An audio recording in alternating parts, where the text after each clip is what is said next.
네, 오늘 말씀은 이제 우리가 마가복음 말씀을 계속 보는데요. 말씀의 제목을 본문에 나와 있는 것처럼 나를 따르려거든 이라는 제목으로 우리가 함께 말씀을 나누도록 하겠습니다. 지난주 본문에서 예수님께서는 제자들에게 아주 중요한 질문을 하시죠. 너희는 나를 누구라 하느냐? 그때 베드로가 대답을 합니다. 주는 그리스도이십니다.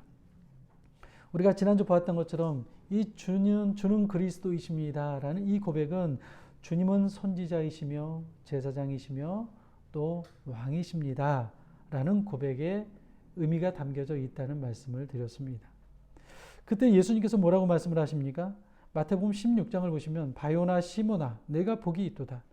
이를 내게 알게 한 이는 혈육이 아니요 하늘에 계신 내 아버지시니라. 그러니까 이 고백은요.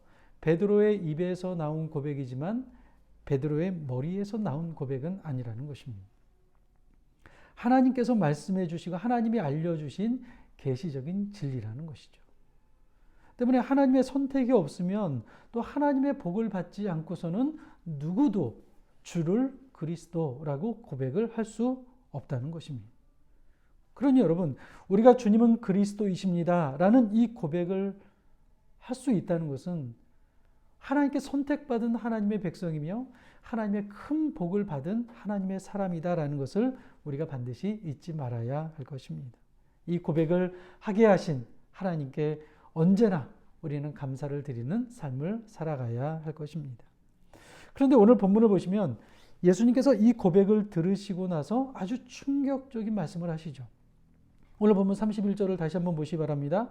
인자가 많은 고난을 받고 장로들과 대제사장들과 서기관들에게 버림받아 죽임을 당하고 사흘 만에 살아나야 할 것을 비로소 그들에게 가르치시되라고 말씀을 하죠. 예수님께서는요.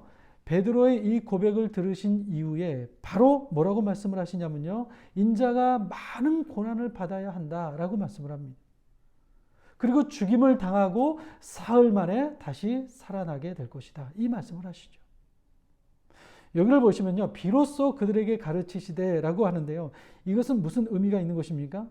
비로소 가르치셨다라는 것은요. 이것이 예수님께서 하신 첫 번째 말씀이라는 거예요. 그러니까 마가복음 8장 31절은 예수님께서 십자가와 죽음과 이 고난에 대해서 말씀하신 첫 번째 순환 예고다라고 이렇게 보시면 됩니다. 그런데 오늘 마가복음을 보시면요. 조금 독특한 것을 발견하게 돼요. 예수님께서는요. 나는 십자가에 달릴 것이다. 나는 죽을 것이다. 이렇게 말씀하시지 않았어요. 말씀을 잘 보시면 나는 십자가에 못 박혀야만 한다. 라고 말씀을 하시죠. 헬라어 원문을 보면요. 이 데이라는 동사를 사용하고 있는데요. 그 뜻이 뭐냐면요. 반드시 뭐뭐뭐뭐 해야 한다라는 뜻이 바로 이 데이라는 동사입니다. 영어로 말하면 must 라는 단어와 같은 뜻이죠. 그래서 31절을 영어 성경으로 보시면요. 이 must라는 단어가 두 번, 이 must라는 동사가 두 번 들어가고 있는 것을 보게 됩니다. 첫 번째는 고난을 받고 해서 must suffer.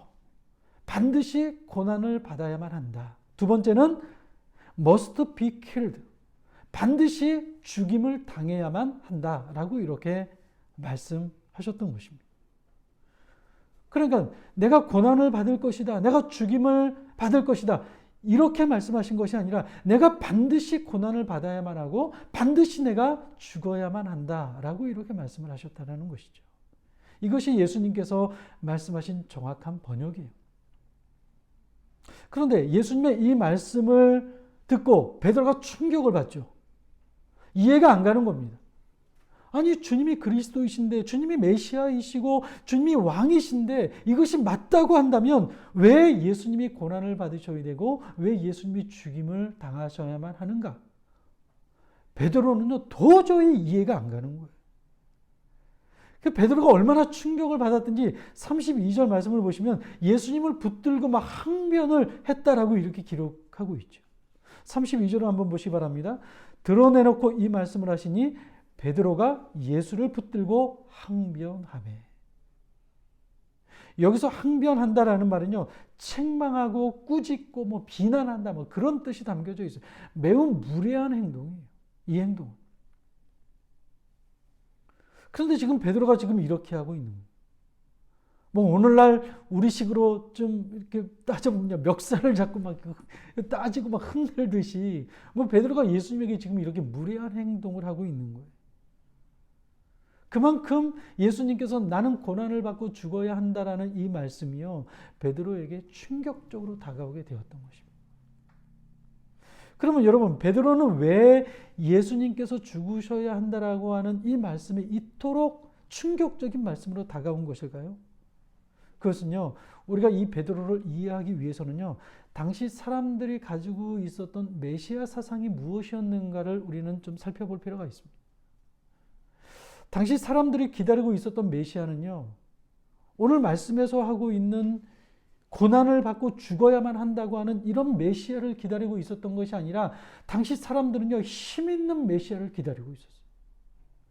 그래서 로마의 압제 속에 있는 이스라엘을 해방시키고 군사적으로나 정치적으로나 독립될 수 있는 그런 강력한 지도자, 강력한 메시아를 저들은 기다리고 있었고요. 반드시 그런 메시아가 올 것이라고 저들은 굳게 믿고 있었던 것입니다. 한마디로 말하면 다윗과 같은 그런 메시아를 기다리고 있었던 거예요. 다윗이 어떻습니까? 다윗이 여러분 왕이 되고 어떤 일이 일어났습니까? 수많은 전쟁에서 승리를 했어요. 이스라엘을 번영과 평화의 시대로 만들어갔던 사람이 바로 다윗이었죠. 그래서 메시아가 이 땅에 오신다면 다윗과 같은 시대가 이스라엘에 다시 한번 도래할 것이다 라고 하는 강한 믿음과 또 기대감을 가지고 있었던 것이 당시 메시아를 기다리고 있었던 사람들의 생각이었던 것입니다. 그리고 이제 예수님께서 예루살렘에 올라가시기만 하면, 지금까지 예수님은 어떤 일을 행하셨습니까? 기적적인 일들을 행하셨죠. 정말 다윗과 비교할 수 없는, 병자도 고치고 뭐 심지어 오병이어의 기적과 같은 일도 경험하고, 그러다 보니까 야, 예수님이 왕이 되면 다윗과는 비교할 수 없는 더욱더 멋지고 화려한 이스라엘 땅을 반드시 만드실 것이다 라고 하는 그런 기대감을 굳게 제자들은 가지고 예수님을 따라가고 있었던 거예요. 그래서 여러분, 마가복음 10장을 보시면요, 제자들이 어떤 꿈을 꾸고 있었냐면요, 예수님이 예루살렘에 올라가셔서 왕으로 등극할 것을 꿈꾸고 있었던 것을 보게 돼요. 그래서 10장 37절을 보시면 야고보와 요한이 예수님에게 청탁을 합니다. 어떤 청탁을 합니까?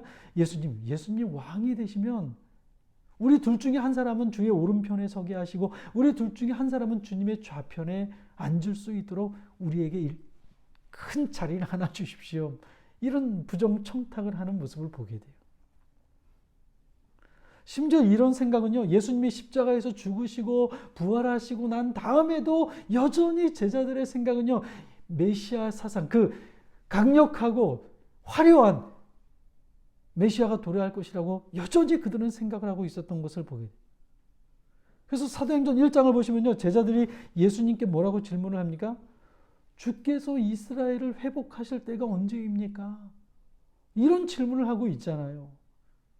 그러니까 예수님이 십자가에서 죽으시고 부활하셨음에도 불구하고 여전히 제자들은 어떤 메시아? 좀 더 강력한 예수님이 언제 이스라엘을 회복하실 수 있는지 그날만을 기다리고 있었던 제자들의 모습을 보게 됩니다. 그러니까 제자들은요, 예수님의 죽으심과 부활을 경험했음에도 불구하고 여전히 다윗과 같은 메시아가 올 것이라고 하는 메시아 사상을 가지고 있었던 것을 보게 돼요. 이런 메시아 사상을 가지고 있던 베드로와 제자들에게 예수님이 그리스도이신데 고난을 받아야 하고 또 죽어야 한다라는 이 이야기를 듣게 되었을 때요, 도저히 이해가 가지 않았던 거예요. 아니, 생각조차 하고 싶지 않았겠지요. 그러니 베드로가 지금 펄쩍펄쩍 뛰면서 예수님을 붙잡고 막 항변하고 있는 거예요. 그런 일이 있어서는 안 됩니다. 우리가 지금까지 주님을 이렇게 따라왔는데 어떤 기대감을, 어떤 소망을 가지고 따라왔는데 고난을 받으신다고요? 죽으신다고요? 말도 안 되는 소리 하지 마십시오. 하지만 예수님은요, 그럼에도 불구하고 당신께서 반드시 고난을 받아야 되고 반드시 죽어야만 한다고 말씀을 하십니다. 여러분, 이건 무슨 말입니까? 예수님의 고난과 죽음은요, 선택 상황이 아니라는 거예요. 필수 상황이라는 거예요. 내가 죽어야만 하나님의 뜻이 이루어지고, 내가 죽어야만 하나님 나라가 이루어지고, 내가 죽어야만 구약의 하나님의 말씀이 성취가 된다는 것이. 하지만 베드로는 예수님의 말씀을 이해할 수 없었죠. 베드로뿐만 아니라 베드로가 예수님을 이렇게 붙잡고 막 무리하게 항변을 하고 있는데 다른 제자들 보십시오. 말립니까? 제 베드로를? 안 말리죠. 말리지 않는 다른 제자들의 모습을 볼 때요. 베드로와 같은 입장을 가지고 다른 제자들도 예수님의 말씀을 듣고 있다는 사실을 우리는 확인하게 됩니다. 그러니까 모두가 다 이해가 안 가요. 전부 다 멘붕이 왔고요. 막 패닉 상태에 빠진 거예요. 예수님이 죽는다고?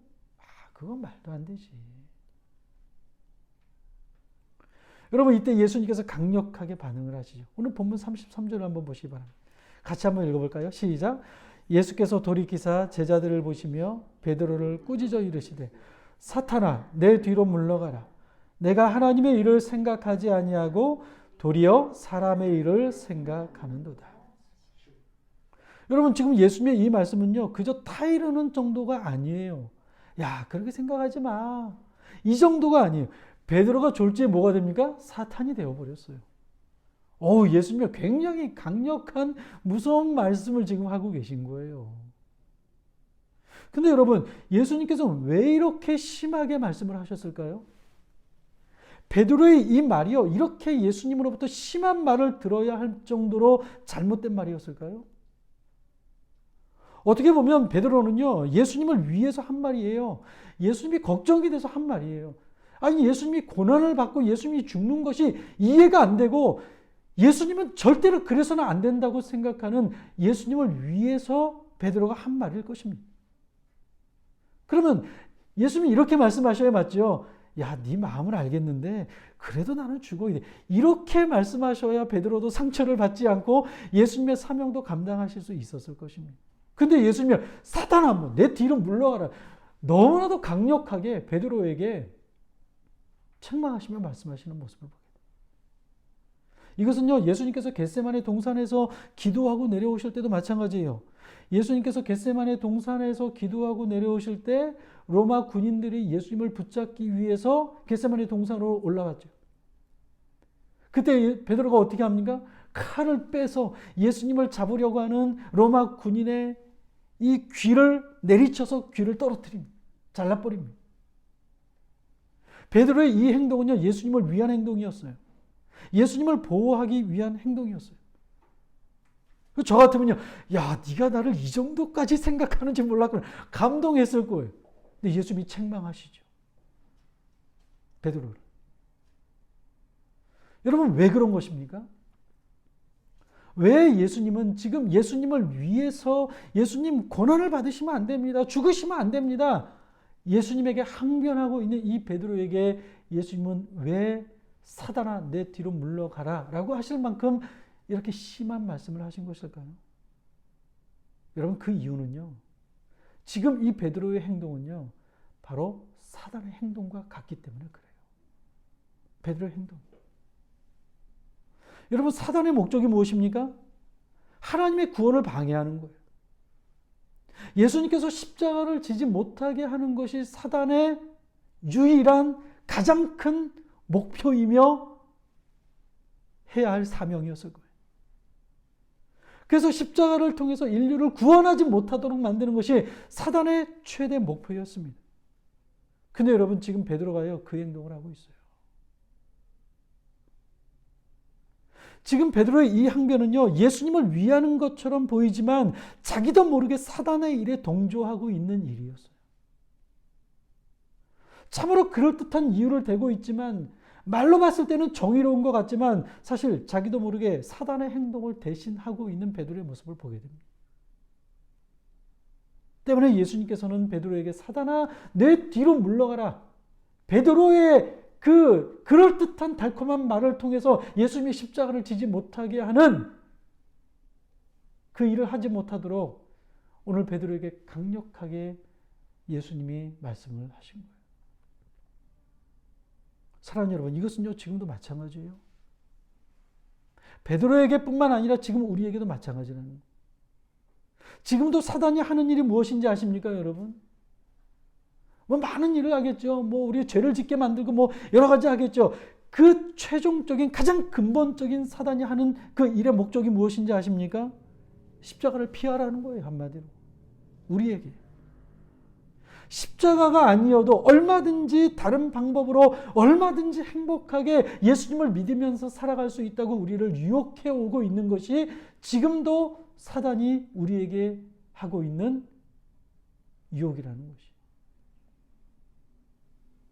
때문에 여러분, 우리가 십자가에 집중하지 않으면 우리가 하는 일이 아무리 훌륭하고 그럴듯한 일이라 할지라도 그것이 사단의 일이 될 수가 있는 거예요. 여러분, 섬뜩하지 않습니까? 하지만 여러분, 우리는 항상 그럴 위험이 있다는 사실을 반드시 기억해야 돼요. 내가 사단의 일을 할 수도 있고요. 여러분들이 사단의 일을 할 수도 있다는. 그럴듯하게 하나님을 위한다고 하지만, 교회를 위한다고 하지만 십자가를 지지 못하게 만들면서 그럴듯한 말을 하면서 사단의 일에 동조하게 만드는 그 일을 저와 여러분들이 할 수 있다는 사실을 우리는 반드시 잊지 말아야 할 것입니다. 여러분, 사단의 길은요, 그리 멀지 않아요. 뭐 거창한 것 같지만 그렇지 않아요. 십자가와 반대로 우리를 가게 하는, 길을 가게 한다면 그것이 바로 사단의 일이라는 거예요. 그렇다면 여러분, 과연 십자가의 길은 어떤 길이겠습니까? 주님을 따르려면 우리가 과연 어떻게 해야 되겠습니까? 오늘 본문 34절을 보시면 어떻게 주님을 따라야 하는지 구체적으로 우리에게 설명하고 있는 것을 보게 돼요. 오늘 34절 말씀 한번 읽어볼까요? 오늘 말씀은 굉장히 중요한 말씀이고 주제가 되는 말씀인데 우리 같이 한번 읽어보도록 하겠습니다. 시작. 무리와 제자들을 불러 이르시되 누구든지 나를 따라오려거든 자기를 부인하고 자기 십자가를 지고 나를 따를 것이니라. 예수님께서는요, 누구든지 진정으로 나를 따르고자 한다면 반드시 이 두 가지 조건을 갖추어야 주님을 따를 수 있다고 예수님이 말씀을 하고 계십니다. 그 첫 번째 조건이 무엇입니까? 자기를 부인해야 한다는 것이죠. 여러분, 우리는요, 그냥 주님을 따를 수 없습니다. 우리 마음 한번 크게 먹고 에이 주님을 따라야지 한다고 해서 우리가 주님을 따를 수 있는 것이 아니라는 거예요. 주님을 따르기 위해서는 가장 먼저 자기 자신을 부인해야 돼요. 우리가 마음 한번 크게 먹고 주님을 따를 수 있다면 주님을 가장 잘 따랐던 사람은요, 베드로일 것이에요. 하지만 어떻습니까? 베드로 또한 자신이 부인되지 않았을 때는요, 결국 주님을 따를 수가 없었어요. 왜요? 내가 더 중요하잖아요. 내 생명이 더 중요하잖아요. 여러분, 항상 문제는 어디에서 일어나는지 아십니까? 상황에서부터 문제가 일어나는 것이 아니에요. 우리 자아에서부터 문제가 일어나요. 모든 문제는. 우리 자아가 십자가에 못 박히지 않으면요, 주님을 따른다는 것은요, 불가능합니다. 자아가 죽지 않으면 모든 선택의 중심에 나 자신이 있다는 것을 발견하게 될 거예요. 자기를 부인하지 않으면 주님을 위해 사는 것 같지만 그렇지가 않아요. 오늘 베드로를 보시기 바랍니다. 주님을 위하는 것 같지만 사실 그렇지 않아요. 그 중심에는 누가 있습니까? 내가 있어요. 내가 예수님이 왕이 됐을 때 내가 잘 돼야 되고 내가 인정을 받아야 되고 내가 좋은 자리를 찾아야 되고요. 내가 중심에 있게 되면요. 자아가 있게 되면요. 결국 주님을 따를 수가 없다는 거예요. 우리 자아가 살아있는 한 우리는 우리가 하는 모든 선택의 중심에 내가 있을 것입니다. 하지만 우리 자신을 부인하게 되면요, 더 이상 나 자신을 위해서 살지 않습니다. 내가 중심이 아닌 주님이 중심이기 때문에 내가 하는 모든 행동의 목표는 내가 아니라 그리스도가 됩니다. 내가 밥을 먹는 것도 그리스도를 위해서, 직장을 가는 것도 그리스도를 위해서, 내가 누구를 만나고 예배를 드리고 뭘 하는 모든 것들이 다 그리스도. 왜요? 내가 없기 때문에. 내가 부인되고 그리스도 중심으로 살아가기 때문에. 그러면요, 자존심 같은 거 상관이 없어요. 손해를 봐도 상관이 없습니다. 사람들이 나를 향해서 수군거려도 흔들리지 않아요. 왜냐하면 내 삶의 목표가 내가 아니라 하나님의 영광이며 하나님의 나라이기 때문에 주변에 어떤 수많은 일들이 일어난다 할지라도 흔들리지 않습니다. 왜요? 삶의 목표가 하나님의 영광입니다. 여러분, 모든 사람은요, 자기 삶의 성취와 만족을 위해서 살아갑니다. 이것은 자아를 가지고 있는 모든 사람의 본능일 거예요. 내가 죽도록 공부하고 노력하는 이유가 무엇입니까? 열심히 돈을 벌고 부자가 되고자 하는 이유가 무엇입니까? 잘 보십시오, 여러분. 내 삶의 안정과 자아 성취와 내가 이만큼 탁월한 사람이다라는 것을 다른 사람에게 입증하고 싶은 마음이 그 중심에 다 자리 잡고 있죠. 그 가운데는 자아가 있습니다. 그 자아의 중심에는 자존심이 있고요. 그래서 사람은요, 이 자존심이 한번 짓밟히면요, 견디지 못하는 것이 바로 우리들이죠. 오늘날 자살이 늘어나고 묻지마 폭행이 일어나고 정신적인 질병이 많아지고, 여러분 이 모든 것들의 중심에는요, 결국에는 자존심이 깔려 있어요. 자존심의 상처를 받고 자존심이 무너졌기 때문에 수많은 범죄는 바로 여기서 일어나게 되는 것을 보게 돼요. 여러분, 우리가 주님을 따르려면 반드시 자기를 부인하는 과정을 거쳐야 돼요. 이것을 분명히 아셔야 됩니다. 자신이 부인되지 않으면, 자신이 내 자아가 십자가에 못 박혀 죽지 않으면 그리스도의 제자로 살아갈 수 없고요. 주님이 걸어가신 십자가의 길을 걸어가는 것은 불가능합니다. 여러분, 교회 안에서도요, 시험이 언제 드는지 아십니까? 교회 안에서 왜 다툼이 일어나고 왜 파가 나뉘어지는 것입니까? 하나님의 영광 때문입니까? 하나님의 영광 때문에 싸우는 교회 봤습니까? 거의 없을걸요? 자기가 부인되지 않기 때문에 그래요.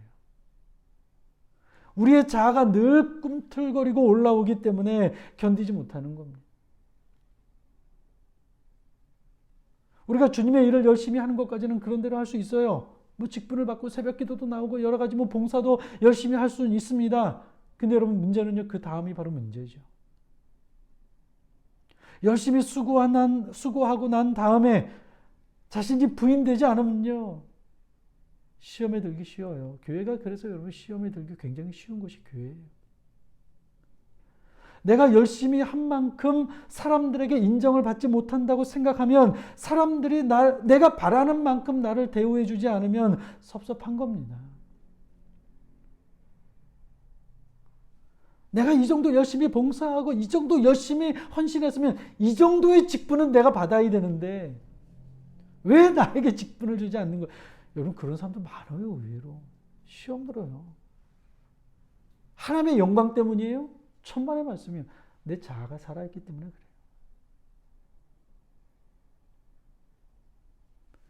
예수님께서 바리새인들을 왜 그토록 싫어하셨습니까?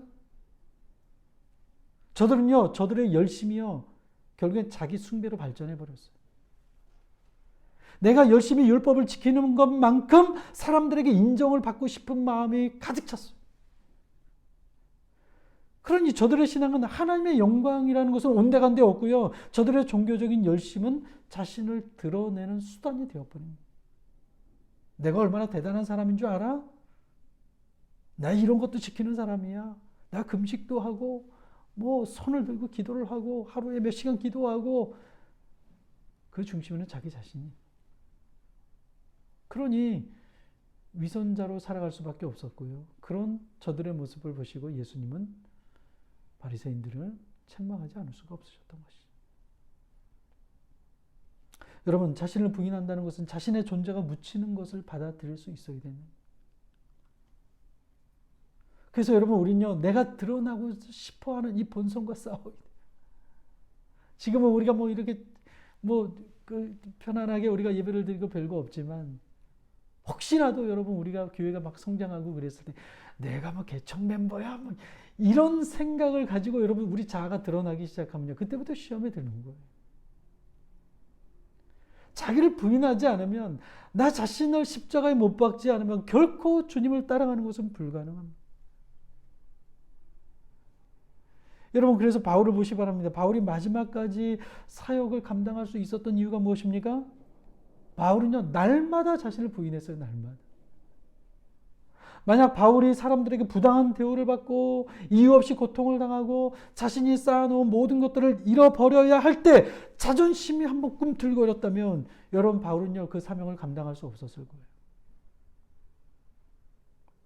우리가 성경을 봐서 알잖아요. 바울이 얼마나 고난과 어려움과 아픔 속에, 그는요, 이스라엘 백성들에게 최고의 존경을 받을 수 있는 모든 자격을 갖추고 있었던 사람임에도 불구하고 사람들에게 손가락질을 당하고 배가 파손하고 뱀에 물리기도 하고 광주리에 매달아서 도망가야만 했고 돌에 맞아서 죽었다 살아나야만 했고 자존심이 한번 꿈틀거려 내가 어떤 사람인데라고 하는 그런 생각이 꿈틀거렸다면요. 절대로 바울은요. 그 사명을 감당 못해요. 그래서 바울은요. 날마다 자신을 부인하고 하나님께 초점을 맞추는 그 일에 얼마나 애를 썼는지 몰라요. 고린도전서 15장 31절을 보시면 바울이 이렇게 고백을 하죠. 형제들아 내가 그리스도 예수 우리 주 안에서 가진 바 너희에 대한 나의 자랑을 두고 단언하노니 나는 날마다 죽노라. 날마다 꿈틀대고 올라오는 자아와 싸워 이겼기 때문에 그 모든 사명을 바울이 감당할 수가 있었던 것입니다. 사랑하는 여러분, 우리는 우리의 모든 행동의 동기를 한번 점검해 보아야 합니다. 지난 일주일 동안 여러분들 어떻게 사셨습니까? 그 모든 행동의 동기가 무엇이었습니까? 혹시 내가 지금 하는 일들이 남들에게 보이려고 하는 것은 아닌지, 내가 하는 그 일이 과연 누구를 위한 것인지 한번 생각해 보셔야 돼요. 우리의 예배와 기도와 봉사 속에 인간적인 야망이 숨겨져 있을 수도 있다라는 거예요. 그래서 겉으로는 하나님께 영광이지만 안으로 들어가 보면 나만의 왕국을 만들고자 하는 그런 생각으로 가득 차 있을 수도 있다는 것이죠. 사랑하는 여러분, 우리가 십자가의 길을 걸어가다 보면 주님을 따라가다 보면 우리의 수고와 희생이 묻힐 때가 있습니다. 그때 여러분은 어떻겠습니까? 나의 수고와 공적이 묻힐 때 마음 상해하십니까? 내가 수고한 만큼 인정을 받지 못한다 그러면 마음속에 분노가 일어나십니까? 그러면 여러분 우리는 십자가와는 거리가 먼 거리를 가고 있는 것입니다. 분명한 것은 우리가 주님을 따르고자 한다면 주님이 고난을 받고 십자가를 지셔야 했던 것처럼 우리 자신을 부인하고 주님을 따라야만이 주님을 따를 수 있다는 사실을 우리가 반드시 기억해야 할 것입니다. 두 번째 조건은요. 자기 십자가를 지고 주님을 따라야 한다는 것입니다. 주님은 나를 따르기 위해서는요. 첫 번째 자신을 부인해라 라고 말씀을 하시고요. 두 번째는 자기 십자가를 져야 한다 말씀을 하십니다. 여러분 우리가 주님을 따르고자 할 때 자기 부인으로 끝나서는 안 돼요. 자기 부인을 하는 이유가 무엇입니까? 그것은 바로 십자가를 지기 위함이에요. 주님을 따르는 사람은 반드시 자기 십자가를 지고 주님을 따라야 됩니다. 십자가를 무시하고 주님을 따를 수는 없어요. 가끔 이 십자가를 오해하시는 분들이 있습니다. 어떤 사람은요, 집에서 애를 먹이는 남편을 보고요, 저 남편 내 십자가야, 이렇게 생각하시는 분들이. 또 뭐 어려운 일을 당하면 저 일이 내 십자가지, 이렇게 우리가 농담 삼아도 얘기하시는데, 물론 소극적인 의미에서는 십자가를 지는 거라고 할 수는 있을 것입니다. 하지만 여러분, 오늘 성경이 예수님이 말씀하고 있는 십자가는요, 그런 차원의 십자가를 말하는 것이 아니에요. 성경이 말하는 십자가의 기준은요, 철저히 그리스도가 되어야 합니다. 그러니까 그리스도를 따라갈 때 찾아오는 고난과 아픔이 있다면 그것이 바로 십자가라는 거예요. 내 실수 때문에, 내 성격 때문에, 주변의 환경 때문에 고난이 찾아오는 것을 보고 이게 내 십자가야라고 말해서는 안 된다는 거예요. 그래서 지금 성경이 말하고 있는 십자가를 우리가 잘 구분하셔야 돼요. 고난이 찾아온다고 무조건 다 십자가라고 말씀하셔는 안 된다는 거예요. 그리스도를 따라가는 데 있어서 찾아오는 아픔과 고난과 어려움이 있다면 그것이 바로 우리의 십자가라는 거예요. 여러분 우리가 주님의 길을 걸어갈 때요. 사람들로부터 배신을 당할 수도 있어요. 그렇죠? 왕따를 당하거나 어떤 때는 철저하게 외로움 속에서 지내야 할 때가 있어요. 주님을 선택했기 때문에. 세상 한가운데서 여러분 믿음을 가지고 살려고 한번 해보시기 바랍니다. 여러분들이 일하는 일터에서 믿음을 가지고 한번 살아가려고 한번 해보시기 바랍니다. 멸시를 받을 때도 있고요. 조롱을 받을 때도 있어요. 식사하시기 전에 여러분들 기도하고 식사 한번 해보세요. 주위 사람들이 놀린다니까요. 뭐 하냐고. 바로 이렇게 그리스도를 위해서, 복음을 위해서 살아갈 때 닥치는 고난과 어려움이 오늘 십자가이고요. 주님은요, 이 십자가를 지지 않고서는 나를 따라올 수 없다고 말씀을 하고 계세요. 주님을 따르는데 찾아오는 고난과 어려움을 피하고서는, 그걸 짊어지지 않고 그걸 피하고 그걸 버리고서는 주님을 절대로 따를 수 없다고 말씀하고 있는. 사랑하는 여러분, 여러분들이 시간이 지날수록 신앙생활하는 것이 쉬워지십니까? 아니면 어려워지십니까? 여러분, 우리는 기독교가 무엇인지 분명히 알아야 됩니다. 기독교는요, 쉬운 삶을 가르쳐주는 종교가 아니에요. 그래서 이 땅에 살다가 편안히 살다가 천국 가서 더 편안하게 사는 것이 기독교라고 생각하고 있다면 여러분들 오산이에요. 우리는 그렇게 말을 많이 하죠. 뭐 어려운 일이 있을 때, 야, 교회 가봐. 뭐 다 해결돼. 기도해봐. 다 해결돼. 해결될 수 있지요. 예수님이 다 해결해 주셨는데. 하지만 더 많은 경우, 내가 정말 그리스도를 선택하고 말씀을 선택하고 우리가 삶을 살아가다 보면요,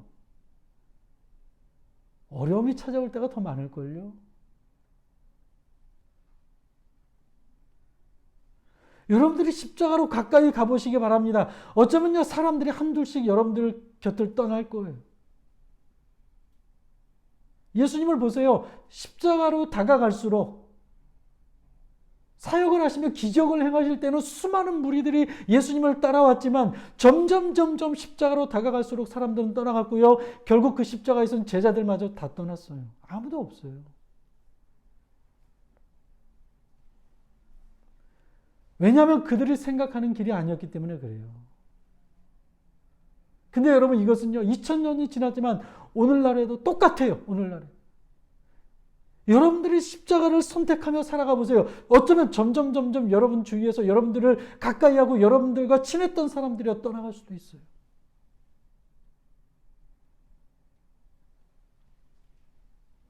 여러분이 신앙생활하면서 지금까지 편안한 삶을 살아왔다면, 그래서 믿는 사람이나 믿지 않는 사람들 모두에게 존경을 받고 살아왔다면, 저는 감히 말씀을 드리지만 어쩌면 십자가와는 거리가 먼 삶을 살아가고 있었는지도 모르겠습니다.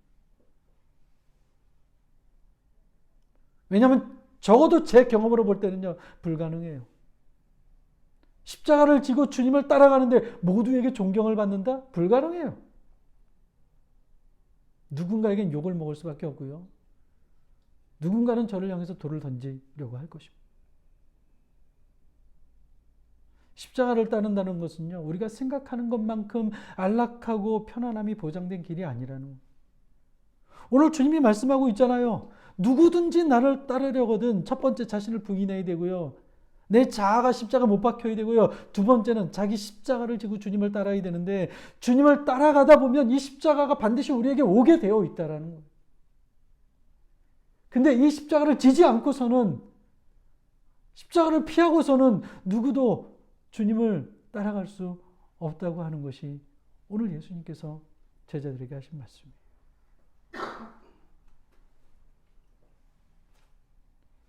사랑하는 여러분, 여러분들은 어떻습니까?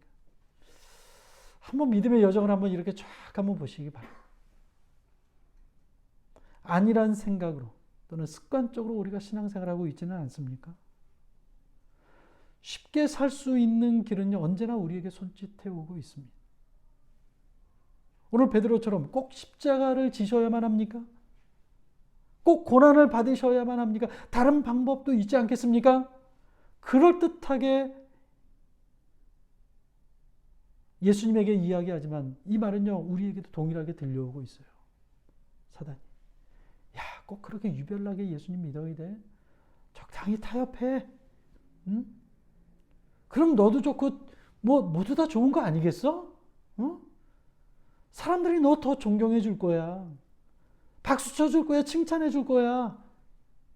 왜 그렇게 유별나게 신앙생활을 하고 있어? 하지만 여러분, 우리는 이런 유혹의 손길이 찾아오게 될 때 이 유혹의 손길을 이겨내고요, 우리는 십자가의 길을 선택해야 돼요. 여러분이 직장에서 그냥 일상적인 직업인으로만 활동한다면 별 어려움 없이 지낼 수 있을 것입니다. 이것은 교회에서도 마찬가지예요. 십자가를 지지 않으면 교회에서든지 얼마든지 편안하게 여러분들 신앙생활을 할 수 있어요. 사람들과 좋은 관계를 맺으며 뭐 웬만한 거 눈 감아주고 그렇게 뭐 편안하게 여러분들 살아갈 수 있고 그렇게 목회 활동도 할 수 있을 거예요. 하지만 여러분, 네가 오늘 예수님께서 우리에게 분명히 말씀하고 네가 정말 나를 따르고자 한다면 너는 반드시 십자가를 져야 돼. 십자가를 져야 할 순간이 생길 거야. 피하면 안 돼. 그러다 보면 너는 손해를 보기도 하고 억울한 일을 당하기도 하고 누명을 쓰기도 하고 때로는 쫓겨나기도 할 거야. 하지만 그럼에도 불구하고 그 십자가를 지고 져야만이 주님을 따를 수 있다고 예수님은 분명히 말씀하십니다. 사랑하는 여러분, 오늘 주님이 우리에게 아주 무거운 말씀을 하시죠. 정말로 나를 따르길 원하느냐? 자기를 부인하고 자기 십자가를 지고 나를 따라야 한다고 말씀을 합니다. 여러분, 그렇지만요, 너무나도 다행인 것은요, 우리가 십자가를 지는 것을 두려워하지 않아도 되는 것은요, 십자가를 지는 것은요, 그것으로 끝나는 것이 아니기 때문에 그렇습니다. 십자가는 십자가로 끝나지 않는다는 것을 우리가 기억해야 돼요. 십자가 이후에는요, 영광이 우리를 기다리고 있다는 것이죠. 로마서 8장 17절 말씀 보면 이렇게 말씀을 합니다. 자녀이면 또한 상속자 곧 하나님의 상속자요 그리스도와 함께한 상속자니 우리가 그와 함께 영광을 받기 위하여 고난도 받아야 할 것이니라. 그와 함께 영광을 받기 위하여 고난도 받아야 할 것. 무슨 말입니까? 주님을 위해서 우리가 고난을 받으며 십자가를 지게 되면 그것으로 끝나는 것이 아니라 하나님의 영광을 우리가 받게 될 것이다라는 사실을 말씀하고 있는 것입니다. 그러니 여러분, 예수님 이름 때문에 고난을 받는 것이라면 낙심하지 마십시오. 내 성격 때문에 고난을 받는 것이라면 성격을 고쳐야 되겠죠. 그죠? 내 욕심 때문에 고난을 받는 것이라면 욕심을 버려야 되겠죠. 그러나 주님의 이름 때문에 내가 고난을 받는 것이라면, 말씀대로 살아가기 때문에 내가 고난을 받는 것이라면 여러분 낙심하지 마시기 바랍니다. 도리어 감사하시기 바랍니다. 왜냐하면 반드시 그 길 끝에는 영광이 기다리고 있을 것이기 때문에 그렇습니다. 그리고 여러분, 십자가를 지고 고난 속에 있다면 어쩌면 저는 그렇게 생각해요. 여러분들이 지금 그리스도 때문에 십자가를 지고 고난 가운데 있다면 그 순간이 가장 예수님을 닮아 있는 순간이라고 저는 생각을 해요. 여러분, 십자가를 피하라는 사단의 유혹 지금도 찾아오고 앞으로도 찾아올 거예요. 우리가 삶을 살아가다 보면 야, 그것 말고 다른 선택도 있잖아 라고 하면서 우리를 유혹해오는 사단의 유혹이 있을 것입니다. 여러분, 그럴 때 언제나 십자가 편에 설 수 있는 저와 여러분이 되시기를 바랍니다. 주님이 함께 하실 것이고 영광의 날이 다가올 것입니다. 저는 요즘 그런 생각이에요. 야, 인생이 길지 않구나. 짧구나. 고등학교 때가 엊그제 같은데 지금 제 아들이 지금 대입 시험을 준비하는 걸 보면서 짧구나. 여러분, 금방 지나가 인생. 그래 길지 않아요. 요즘 그런 생각이 더 다가오는 것 같아요. 이 짧은 시간 살아가면서 내 욕심 때문에 살아가는 것이 아니라 하나님의 영광을 위해서, 때로는 고난과 아픔이 있어도 그 영광을 위해서 살아가는 저와 여러분이 되시기를 주님의 이름으로 간절히 축원합니다. 기도하겠습니다.